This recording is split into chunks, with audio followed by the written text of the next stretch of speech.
जय गुरुदेव, जय माताजी, जय गायत्री माँ। आप सर्व जीवन उत्सव चैनल में स्वागत है। आज रविवारे आना पहला गुरुवारे पण अमे गृहे गृहे गायत्री यज्ञ करेला।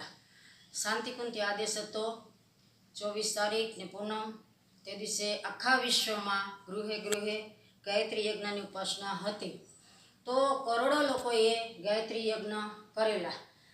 आ एकदम सिंपल અને સરળતાથી યજ્ઞ થાય એવી વિધિ હતી।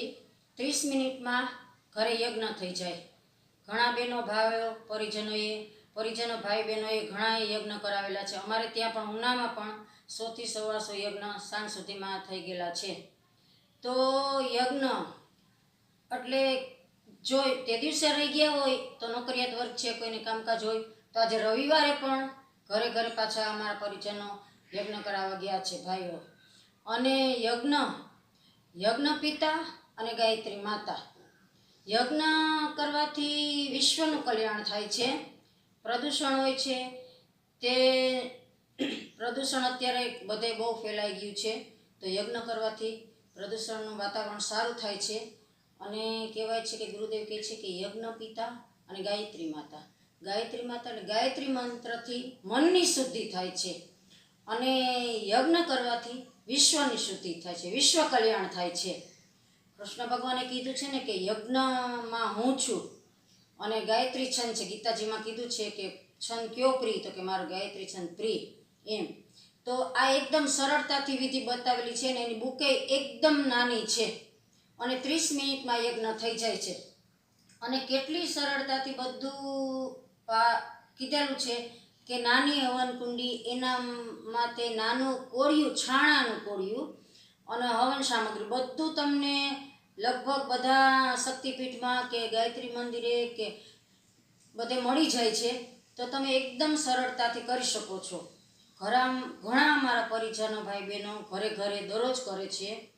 દરરોજ તો ન પહોંચી શકો તો 2-4 દિવસે કરો, ન પહોંચી શકો તો 8 દિવસે કરો, પણ ચોક્કસ આ વાતાવરણ શુદ્ધિકરણ માટે કરો। અને અત્યારે આપણે જોઈએ છીએ કે વિશ્વમાં કેટલું બધું ચાલી જ રહ્યું છે, ઘણા બનાવો બની રહ્યા છે અને પ્રદૂષણ તો અતિ વધી ગયું છે।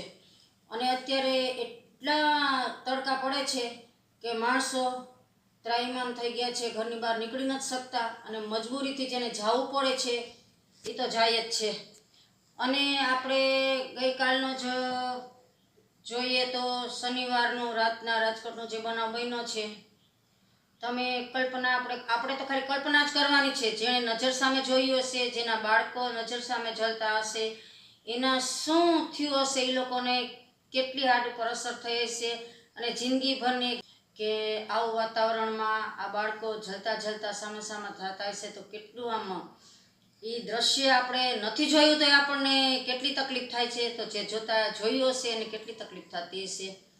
આ છે ને કળિયુગ છે, કળિયુગના રંગ બતાવવાના જ છે।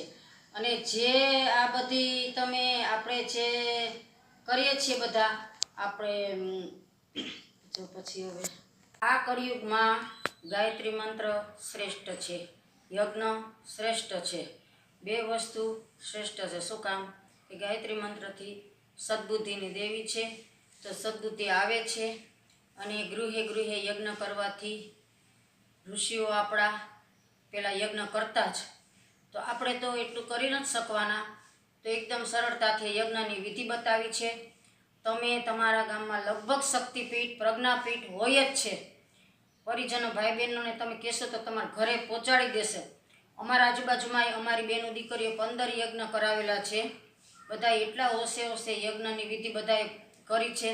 અને બધા કહીએ છીએ કે આપણે દર મહિને આવી રીતના યજ્ઞનું આયોજન ગોઠવશું। એકવાર આપણે શરૂઆત કરવાની જરૂર છે। મને આવડે તમને ન આવડે એવું કાંઈ નથી, આ બધું બુકમાંથી જ હોય છે।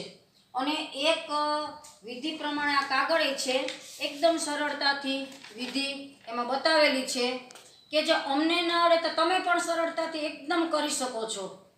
તો પગલું ભરવાની જરૂર છે। બધા બહેનોને આવડે છે, બધા ભાઈઓને આવડે છે, બધામાં એટલી શક્તિ છુપાયેલી જ છે।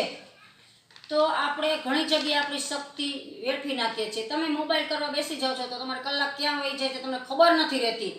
આ તો 30 જ મિનિટનો યજ્ઞ છે અને તમને આ યજ્ઞ કરશો કે તમે દીપ યજ્ઞ કરશો કે તમે ગમે ત્યાંને ઘરે જઈને ભેગા થઈને 24 ગાયત્રી મંત્ર બોલશો ભેગા થઈને, તો તમને જે આનંદ એમાં મળશે ને એ આનંદ મોબાઈલ કરવામાં નહીં મળે. એ તો હું ચોક્કસપણે કહીશ. તો તમને એમાં કાંઈ પણ નુકસાન થતું હોય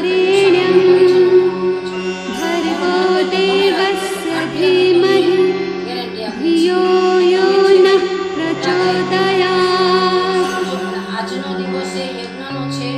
આજે પણ યજ્ઞ એવું નથી આ તો શાંતિપૂર્વક આદેશ આવ્યો છે કે એક દિવસ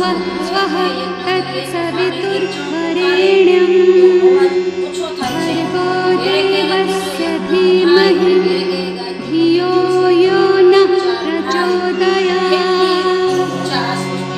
છે.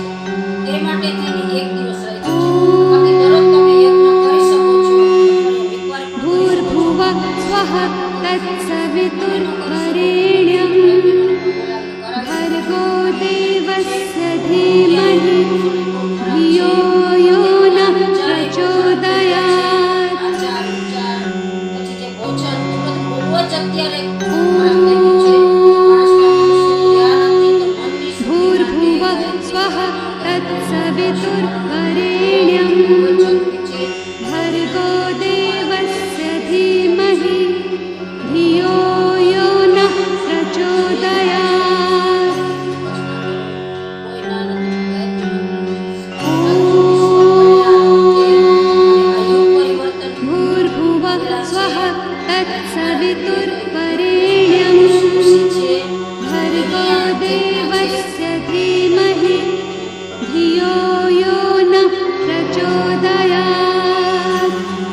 આજે કાલે જે બનાવ બન્યો છે રાજકોટમાં તે બહુ જ દુઃખદ છે.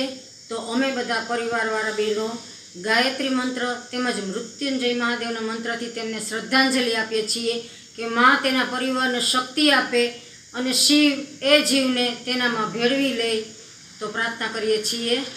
ઓમ ભૂર્ભુવઃ સ્વાહા તત્સવિતુર્વરેણ્યં ભર્ગો દેવસ્ય ધીમહિ ધિયો યો નઃ પ્રચોદયાત.